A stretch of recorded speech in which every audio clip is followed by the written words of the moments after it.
Hi, this video will show you how to navigate the OPS WebDesktop Portal. The portal can be used at work, but its main purpose is for OPS employees to access websites and work files at home that maybe they were not able to access before. The first thing that you want to do is open a web browser and type in the URL portal.ops.org. When you come to the login page, use your network credentials, the same username and password that you use for FirstClass. These network credentials will change with the portal every time you change the network credentials with OPS. If it's your first time logging in, you'll only see the red X up at the top that asks you to log out. Later, I'm going to show you how you can customize this opening screen to include a list of your favorites and also the most recent tiles that you've been to. One thing that I notice is how large the tiles are. This is really helpful if you're on a mobile device that uses the touch interface. Right now I'm on a laptop and I don't really love how large these tiles are. Down in the navigation menu, you'll see a Staff Applications and a Staff Applications 2. They need two of them to fit all of the OPS staff websites because the tiles are so large. I don't really like having to move between the two, so I'm going to show you how to customize the size of those tiles. On any blank spot on the screen, you can right-click. On a Macintosh, you'll want to hold down the Control key and then click. When you get a menu, select Options.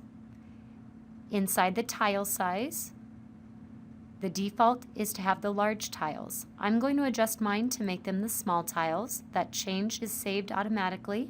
And when I close it, it changes the tile size not only in the staff applications but throughout the whole portal interface. Now all of my OPS staff applications are in one navigation menu. I'm going to highlight some of the OPS sites and explain how they act in various ways.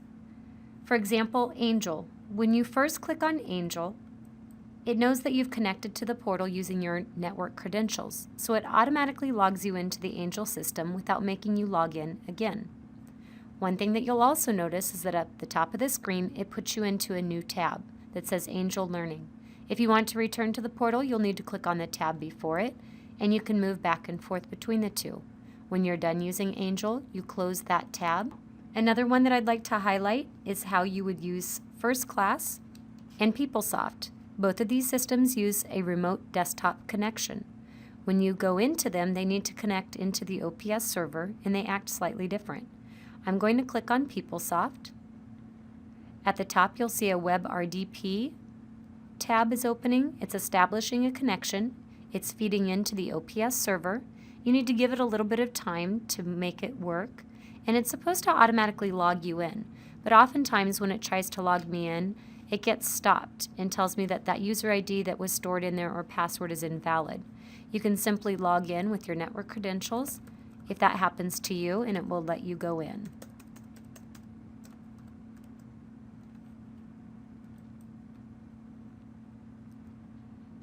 Remember that once you're inside here that you're working with a remote desktop connection, so some things that you normally would be able to do on your computer are not available, such as printing. When you're inside this remote desktop connection, your computer printers are not going to be available to you. It's feeding into just the server, so whatever printers are on the server would be the only ones available. When you're done working within PeopleSoft, you need to disconnect from that remote connection in a special way. First, it's always best practice to sign out of PeopleSoft. And then in the top right corner of that remote connection is a X. Not the top X that would close you out of Firefox, but the small black X that's going to close you out of the remote desktop connection. When I click on that X, I wait for it to disconnect from the server. While you're waiting, you could always go back to the Portal tab and start working, but it's important that you wait for that connection to stop. The other one is FirstClass. It also uses that remote desktop connection. So I'm going to click on it and wait for it. It should automatically log me in since I logged into the portal already once, but again, if it gets stopped for any reason, I'll go ahead and just put in my network credentials for it. When you're inside FirstClass, remember that you will not have access to the printers on your regular computer. Your local printers will not be available. So mine stopped for some reason on my password, so I'll go ahead and type in the correct password to bypass that. and it allows me into the FirstClass system. Now within this FirstClass system, it is suggested that you actually use FirstClass that's loaded on your computer, or you go to the OPS website and download the actual FirstClass application rather than use it inside here. It's great for in a pinch. If you're on a computer that you don't want to download that, you can access your files inside there. But remember, when you do try to print, if you wanted to print an email, it's not going to allow you to see all of the printers on your computer. It's only going to show you what printers are on that server at the time. I'm going to cancel out of that. When you want to disconnect from this, again, you're going to look for that black X in the top right corner. And when you get the window, select Exit, and it will disconnect you from that remote server.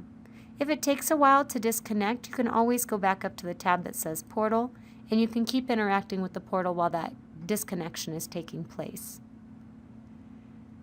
Some other areas that might be of interest to you in the navigation menu is the What's New section. Inside here, we have links directly to the OPS Tech Hub website and videos that will help you understand how to interact with the portal in a variety of ways. There's also a direct link to the video that's going to explain how the new version interacts compared to the older version. Down below, I want to point out that Library Services Department has several links inside that will directly take you to some of our OPS subscription databases. And there's also a Tech Training tab at the bottom, and this takes you to a direct link to our in-services page, information about the iPad, and also the Tech Hub page. You'll also see that there's the same links that were in the What's New that take you into the Tech Hub videos for the OPS WebDesktop Portal training videos. Down below, there's a tab that says Account. Inside the account, there's some options to change your network password, or you can also go to the Password Manager to handle any of the passwords that do not directly relate to your OPS network password. And then there's also a system check. The system check is going to be important to do on any computer that you first start using the portal to make sure that everything is up to date. When I start the system check, it's going to check to see that I have Java installed. It's going to test my Java, and it's also going to see if I have my pop-up blockers turned on. With the portal, you want your pop-up blockers turned off. The green check mark is detecting that I do have Java, but that does not guarantee that I have the most up-to-date Java. It's also important to note that this security warning may show up in a variety of ways. It's coming from the company Stoneware that runs the portal, and it's also going to show up anytime it's trying to locate Java.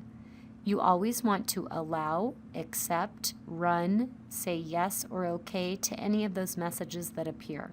So I'm going to select allow. Now it shows that I have the Java version. However, a green check mark does not mean that it's most up-to-date. If you want to see if you have the most up-to-date, you can click on the little magnifying glass. It expands, and then it gives you the option to click here to install. And that allows you to see the Java website, and you can download if you need a more up-to-date version. That's going to become important in the next section, the Office and Files tab. In the Office and Files tab, you can locate your files as long as they are saved on your home folder or what's called your H drive at work. We do have a file management video that explains in detail how to navigate, edit, save, and upload files to this system on the Tech Hub site. In the new version, they have the web storage option. It works very similar to the My Files option. The difference is that in My Files, it needs Java to be up to date, and it allows you to automatically save things as you're working on them back to the H drive. Web storage does not depend on Java being up to date, but then you have to download the file and re-upload the file to the H drive every time you make a change. Again, there's additional videos showing you how to interact with your files that are saved on the H drive. You can further customize your experience in the portal.